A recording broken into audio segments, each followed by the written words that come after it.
할렐루야. 오늘 따라 좀 해보겠습니다.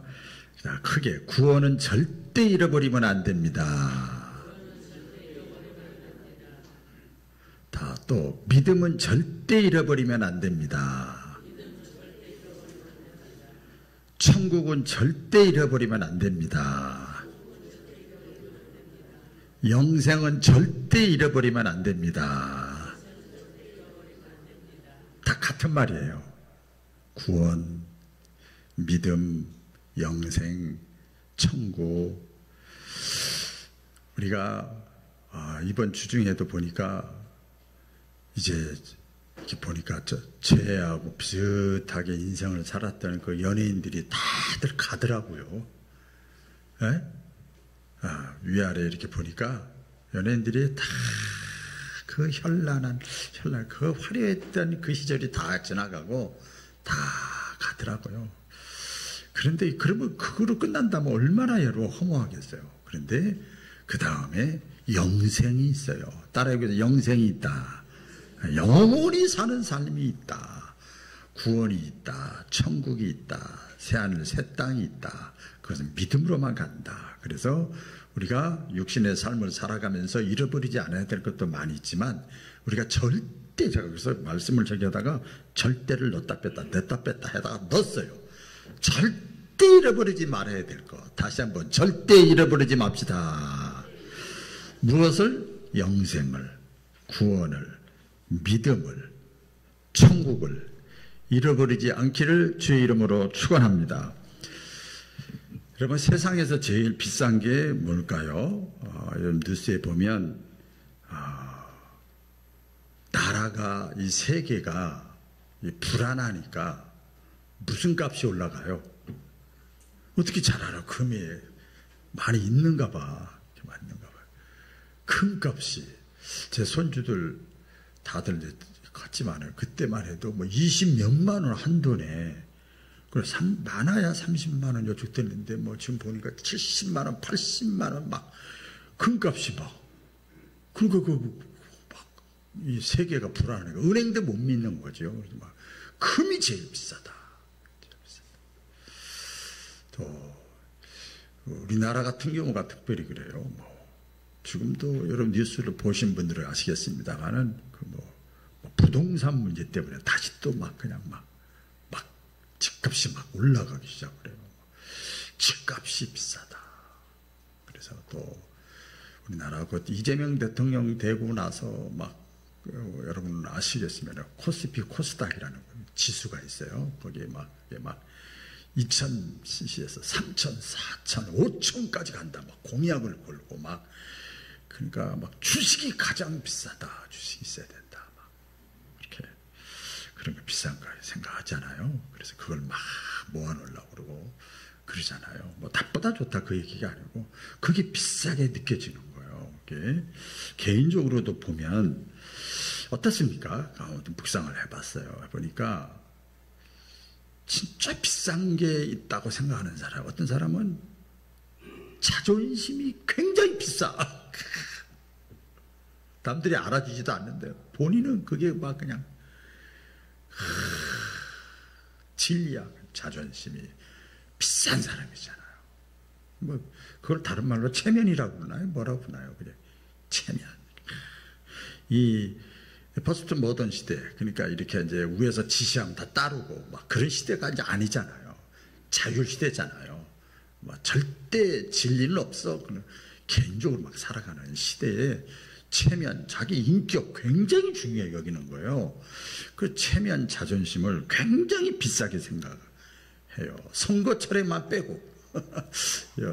우리 익산시장 나오는 사람들 이번에 보니까 탁구 모임에 갔더니 막 그 국회의원 나올 사람, 시장 나올 사람 다 총동원했더라고. 그런데 중요한 것은 얼마나 겸손한지 몰라. 그렇게 체면이 그래서 이게 이 뭐랄까 명함을 받아 보니까 얼마나 화려한지 몰라. 뭐 해외에서 공부하고 박사학위가 있고 뭐 장차관을 다 지내고 뭐 사법고시를 통과하고 막 우와. 그런데 얘기하는 거 보면 동네 옆집 아저씨보다도 더 후지게 보여. 그 사람 말의 수준에 맞춰서 대화를 하더라고요. 그냥 체제, 체면, 자존심, 그게 그거로 사는 사람들인데 다 내려놓더라고요. 그 사람 얼마나 지식이 있겠어요. 그것도 다 내려. 그게 얼마나 비싼 거예요. 그렇죠? 명예. 그런 거 비싼 줄 알기 때문에 사람들이 거기에 혈안이 되어 있는 것 같아요. 그래도 한 억만장자가 기자에게 이렇게 말했다고 합니다. 내가 가진 것을 다 팔아도 내가 살 수 없는 것이 하나 있습니다. 기자님. 그 기자가 그게 뭡니까? 그랬더니 그것은 이겁니다. 이게 뭐예요? 내 목숨입니다. 좋은 집, 좋은 차, 좋은 거 다 갖췄는데 막상 이거는 그거 가지고는 하면 이 약발이 안 먹히는 거예요. 그러니까 맞죠. 돈이 있어도 생명을 살 수 없고 권력이 있어도 영생을 얻을 수가 없는 거예요. 구원받을 수 없는 거예요. 천국 갈 수가 없는 거예요. 그래서 오늘 예수님이 말씀을 하잖아요. 사람이 온 천하를 얻고도 자기 목숨을 잃으면 무엇이 유익하겠느냐. 따라해 보겠어요. 사람이 온 천하를 얻고도 자기 목숨을 잃으면, 딱 한 사람 따라해요. 자기 목숨을 잃으면 무엇이 유익하겠느냐. 이게 가만히 생각해 보세요. 이 질문, 예수님이 무엇이 유익하겠느냐? 그랬잖아요. 질문을 했잖아요. 그러니까 예수님이 하신 말씀이에요. 그러니까 인생에 있어서 가장 중요한 가치가 뭐냐? 그리고 인생에 있어서 최고의 우선순위가 뭐냐?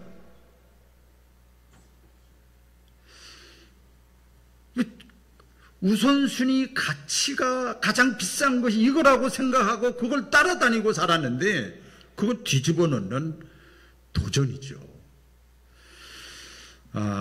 오늘 이제 한 절 한 절 그 말씀만 그냥 묵상을 한번 해보려고 그럽니다. 이 영혼의 가치는요, 세상의 그 무엇과도 바꿀 수가 없습니다. 오늘 36절, 37절에 보면 사람이 만일 온 천하를 얻고도 금방 드린 말씀이잖아요. 자기 목숨을 잃으면 무엇이 유익하겠느냐. 온 천하를 얻었다는 게 무슨 뜻일까요? 성공했다 그 말이에요.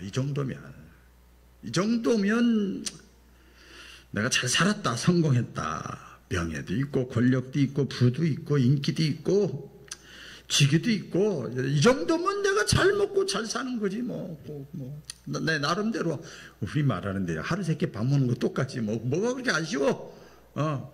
성공했다. 그런데 예수님은 내 영혼을 그렇게 말하는 너야 그 사람에게 얘기하는 거잖아요. 내 영혼을 잃으면 그것이 무슨 유익이 있겠느냐. 이 유익이라는 말을 원 찾아보니까 아무 쓸데가 없다는 거예요. 네가 성공했다, 가졌다, 만족했다 하는 거 너 혼자 자족하는 거지 아무 쓸데가 없다. 가치가 없다는 거예요. 유익이 없다는 건 아무 가치가 없는 거야. 가치가. 그래서 온 천하를 얻고도 그렇게 말씀하고 자기 목숨을 잃으면 이게 목숨이 영혼을 말하는 거예요. 육신의 생명을 말하는 게 아니라 그것도 포함되지만 푸시케, 헬라어로 푸시케라고 그래요. 그 영혼을 잃어버리면 무엇이 유익하겠느냐. 그 영혼은요 우리 인생의 본질입니다. 하나님의 형상으로 만들었기 때문에 본질인데 영혼은 하나님과의 관계 속에 있을 때만 살아있는 거예요. 그래서 우리가 사람이 죽었다 그러면 육신의 죽음이 있고 하나님과 관계가 단절돼서 죽었다 그러는 거예요. 이해가 가시죠? 그냥 육신의 호흡이 끊어지면 죽었다. 그러나 하나님과의 관계가 끊어지면 죽은 거예요. 사는 거지만 죽은 거예요. 그래서 이렇게 비유를 들어요. 여기는 다 이게 밑에 흙이 있으니까 상관이 없는데 이게 꽃다발 같은 거, 꽃 장식 같은 거 있잖아요. 밑에 흙이 없어. 겉에 꽃만 있는 거예요. 그러니까 뿌리 없는 꽃 장식이야. 사람이 지금 살아있어. 겉으로 살아있는데 죽었어. 아까도 말씀드렸습니다만 이렇게 보니까 그렇게 화려했던 사람들이 갔어. 그냥 갔어. 그냥 그렇게 살아있는 것 같은데 없어요. 하나님과의 관계가 끊어지면 죽은 목숨입니다. 그러니까 우리 영혼이 죽었다고 하는 것은 하나님과의 관계 단절이에요. 이게 영혼이 죽는 거예요. 하나님과의 관계가 연결되면 영혼이 사는 거예요. 그래서 영생이라고 그러는 거예요. 멸망이라고 그러고 지옥이라고 하지요. 그럼 무엇을 주고 자기 영혼과 바꾸겠느냐? 따라 하겠습니다. 무엇을 주고 자기 영혼과 바꾸겠느냐? 이 말씀. 우리 인생은 선택의 연속이라고 하기도 하는데 저는 이 말씀을 묵상하면서 인생은 교환의 연속이다. 바꾸는 거. 맞는가 틀린가 보세요. 교환의 연속이다. 내 몸을 돈과 바꾸는 사람 많아요. 그렇죠? 네? 몸을 돈과 바꾸고요. 진실을 자기 체면과 바꾸고 명예와 바꾸고 다 바꿔요. 시간을 돈으로 다 바꿔버리는 거 다 바꿔요. 건강을 성공과 바꾸고 가만히 보면 마음대로 바꿔. 엔조이 즐거움 쾌락을 신앙과 바꿔버려. 가만히 보면 사람들이 막 바꾸는 거예요. 그런데 절대로 우리 영혼만큼은 바꾸지 않아야 될 존재인 것을 믿으시길 바랍니다. 그래서 여러분 끝까지 믿음을 지키는 자가 복 있는 사람이에요. 자, 옆 사람과 인사 나누겠습니다. 끝까지 믿음을 지킵시다.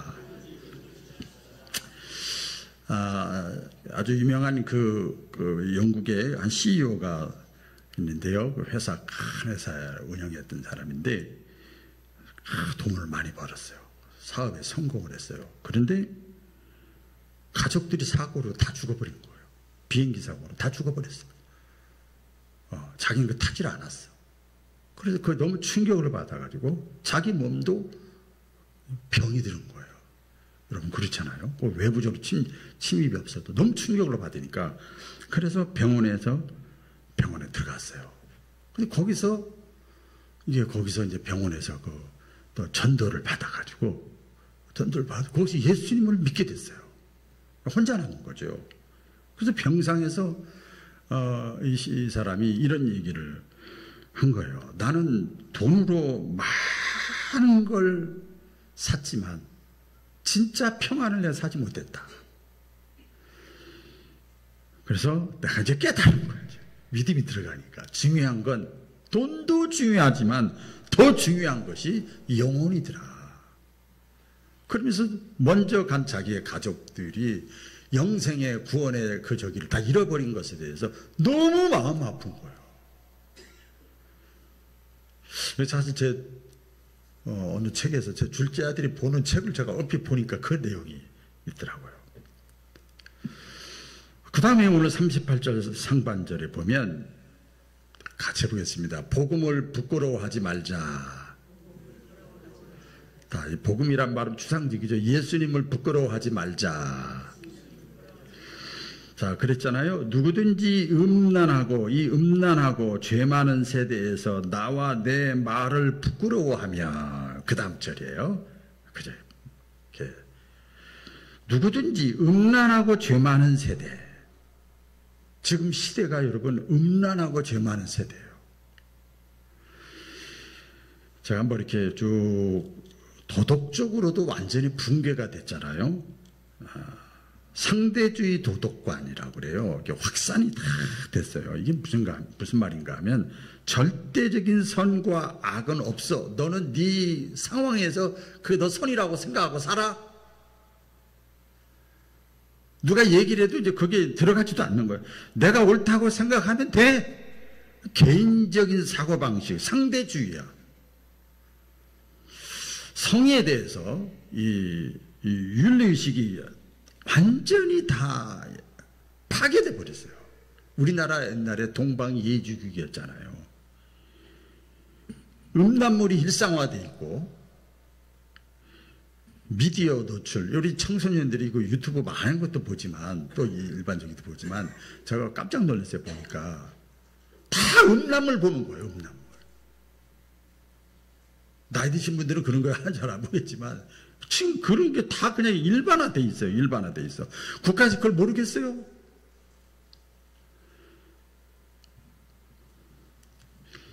개인의 성적인 저기를 마음대로 표현할 수 있고, 왜? 개인의 인권이 중요하다는 거예요.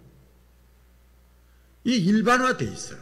도덕적으로 모든 것이 이제 붕괴가 돼 있고요. 죄가요 너무 당당해요. 이 음란하고 죄 많은 세대라고 그랬잖아요. 죄가 당당합니다. 그럼 죄를 죄로 여기지 않는 이 시대 문화가 있어요. 교회에서도 그러니 교회 밖에서는 더 말할 필요도 없죠. 거짓말하고 이간질하고 탐욕하고 교만하고 질투하고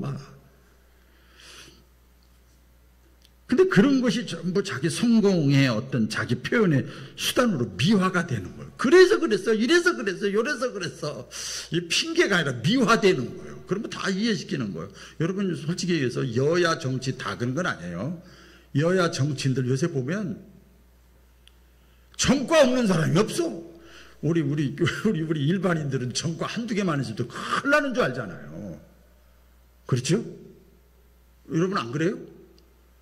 그 얘기 들으면 대여섯 번은 기본이야, 다 그냥. 그런데 그냥 막 활동을 하고 있어. 당당합니다. 죄보다 법도 필요 없더라고요.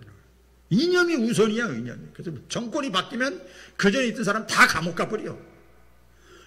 우리나라 그렇잖아요, 여러분. 싹 다가, 그 다음에 가면 또 싹 다가.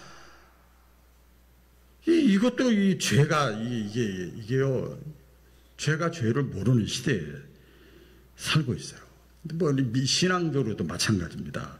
기독교적인 그 가치관도 많이 붕괴가 됐어요. 이 성경의 신앙을, 여러분, 한번 생각해 보세요. 성경의 신앙을, 이게 보수적입니까? 성경이? 성경은 보수라고 그러면 안 돼요. 진리예요, 진리. 기준입니다, 기준. 시대가 변해, 조선시대든 6.25 시대든 지금 다원주의 시대든 간에 이 얘기를 하는 거예요. 기독교 가치관이 보수적이고 아주 쾌 묵었다고. 신앙을 공적인 자리에서도 표출을 해야 되는데, 여러분 잘 믿든 못 믿든 교회 다니고 지금까지 신앙생활 얼마나 오래 했어요. 그러면 공적인 자리에서 내가 신앙인이라는 것을 나눌 수 있어야 되는 거 아닙니까? 어떻게 생각하세요?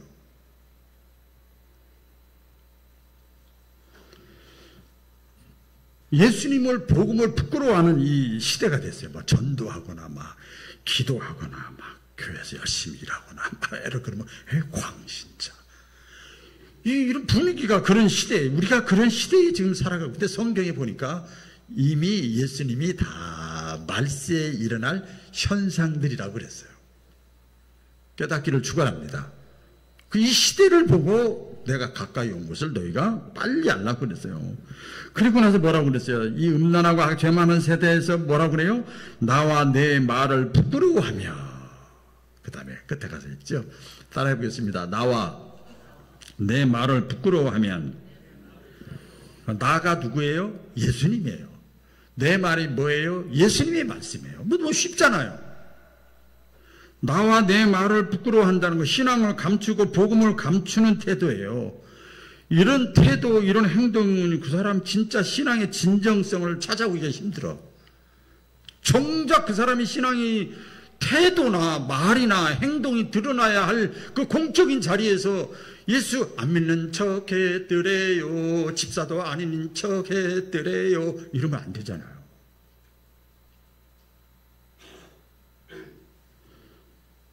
부끄러워하는 거죠. 신앙이 뭐냐? 내가 혼자 간직하는 것이 신앙이 아니라, 이 신앙은요, 나누는 때 의미가 있는 거잖아요. 나눌 때 의미가 있는 겁니다. 세상 사람들의 눈치를 보는 태도, 나와 내 말을 부끄러워한다. 왜냐하면 세상 사람들의 기준에 맞춰주려고, 사회적 분위기가 그러니까. 그래서 저는 그런 거 보면요, 선교사님들은 참 위대해. 그냥 선교사라는 말, 해외 선교사라는 말 하나만 가지고도 그냥 위대하게 보여. 전혀 부끄러워하지 않잖아요. 교회 다닌다는 말 오히려 이 비판받을까봐 막 숨기는 거예요. 근데 이 사도 바울은 오히려 뭐라 그럽니까? 나는 복음을 부끄러워하지 아니하노니. 할렐루야. 나는 복음을 부끄러워하지 않는다. 이 사도 바울은 여러분 잘 아시잖아요. 하나님을 만나고 하나님을 경험한 사람이야. 오히려 복음을 부끄러워하지 않고 나는 자랑한다 그랬어요. 자랑한다.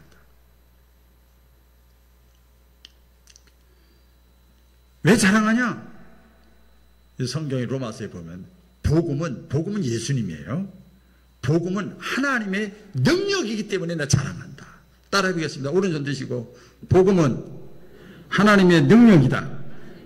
예, 그러니까 예수님에 관한 이야기, 예수님은 하나님의 능력이야. 하나님의 능력이 누굴 통해서 드러나는가 하면 예수님을 통해서 복음에 관한 기쁜 소식, 예수님에 관한 예수님을 통해서 하나님의 능력이 나타나는 거예요. 기적이 나타나는 거예요.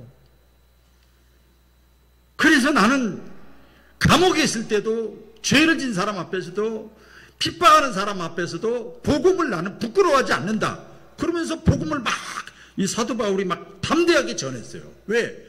전해보니까 간수도 자기를 죽이려고 했던 간수도 회개하지. 자기를 죽이려고 했더니 유대인들도 막 회개하지. 오늘 자기는 전한 것밖에, 예수님에 대해서 얘기한 것밖에 없는데 사람들이 막 변하는 거야. 할렐루야. 사람들이 막 변하는 게 보이는 거예요. 그래서 야, 복음에는 하나님의 능력이 있구나. 그리고 나는 오히려 그래서 복음을 부끄러워하지 않고 오히려 자랑한다.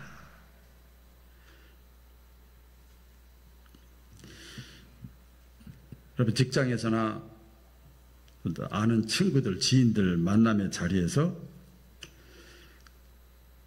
물어보지는 않았지만 간접적으로 얼마든지 표현할 수 있잖아요. 나 예수 믿는 사람이에요. 나 기독교인이에요. 나 크리스찬이에요. 그렇게 얘기한다고 잡아가요?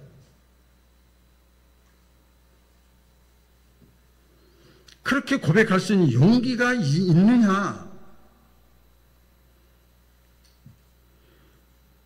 신앙은 말로 하는 것이 아니라 삶으로 증명하는 건데 예수님이 하시는 말씀이에요. 사람들 앞에서 나를 부끄러워하면 나도 너희를 부끄러워하겠다. 자, 오늘 그 다음에 마지막 절이잖아요. 38절을 하반절에 보면 다 같이 읽어볼까요? 인자도 시작. 인자도 아버지의 영광으로 거룩한 천사들과 함께 올 때에 그 사람을 부끄러워하리니.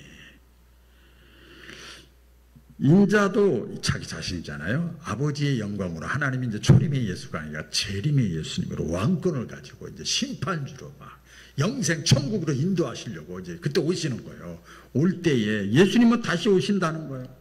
초림의 예수님은 이제 가장 작게 씨앗과 같이 누룩과 같이 오셨지만 재림의 예수님은 심판주로 다시 왕으로 오시는 거예요. 그때는 숨길 것이 없어. 다 너희들이 이 땅에 살면서 했던 모든 것들이 다 핑계될 것도 없고 다 드러나리라.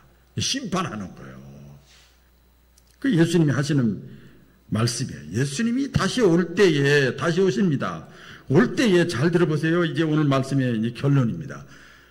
너희가 이 땅에 살면서 나를 부끄러워하고 그랬으면 나도 그 사람을 부끄러워하리라.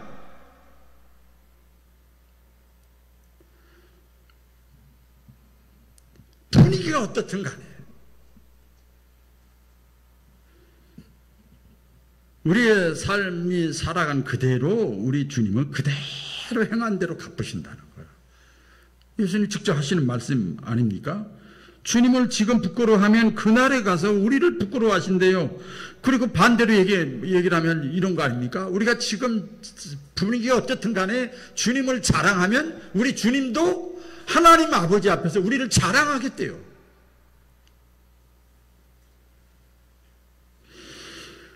유명한 우리 기독교 역사 가운데 그 폴리캅이라는 사람이 있어요. 그 외국 사람이에요. 와른테를 오랜만에 들었는데 순교자예요. 이분이 예수님을 끝까지 부인하지 않고 예수님을 믿다가 받아들이다가 불에 태워서 죽습니다. 화형을 당해요. 화형하기 직전까지 기회를 줍니다. 그때 이 폴리캅이 한 유명한 얘기가 있어요. 86년 동안 주님은 단 한 번도 나를 내가 부끄럽게 살았을 때도 부끄러워하지 않았다. 그런데 내가 어떻게 예수님을 내가 부끄러워하고 부인하겠느냐? 그랬더니 그냥 화형시켜버렸어요. 순교를 했어요. 그래서 기독교 역사 가운데 우리가 예수님 물론 신앙의 샘플이지만 이야 얼마나 멋있습니까? 글쎄요, 제가 볼 때는 멋있어. 여러분 어쩔려나 모르겠어요. 평생을 믿었는데 내가 부끄럽게 살았는데 나를 부끄러워하지 않았어. 우리 예수님은. 그럼 내가 어떻게 그분을 부끄러워하겠느냐? 여러분 이 세상은요 자꾸 더 가져라 그러는데 우리 예수님은 내 영혼을 더 지켜라. 내 영혼을 먼저 지켜라. 그리고 다른 사람들의 영혼을 지켜라. 그리고 이 세상은요 좀 가만히 보니까 자존심을 잃어버리지 말아라, 체면을 지켜라 막 그러는데 우리 예수님은 나를 부끄러워하지 말아라. 어디 가든 나를 부끄러워하지 말아라. 예수님은 말씀하시는 거예요. 이제 우리가 예수님을 복음을 부끄러워하지 않기를 주의 이름으로 축원합니다. 내 믿음을 여러분 자신이 예수님이 아니잖아요, 우리가. 그러니까 우리 믿음으로 사는 거잖아요. 내 믿음을 숨기지 않고 삶 속에서 있는 모습 그대로 드러내는 거예요. 그럴 때 부끄럽지 않게 할 때 주님께서도 우리를 부끄러워하지 않고 우리에게 영생을 주실 뿐만 아니라 상급까지도 주시겠대요. 할렐루야. 여러분 다 잃어버려도 영혼 구원받는 거, 천국 가는 거, 영생을 얻는 거 잃어버리지 않기를 바라고 다른 사람들도 내가 사랑하는 사람들도 그것을 잃어버리지 않도록 함께 주님의 발자취를 따라가는 저와 여러분 되기를 축복합니다. 기도하겠습니다.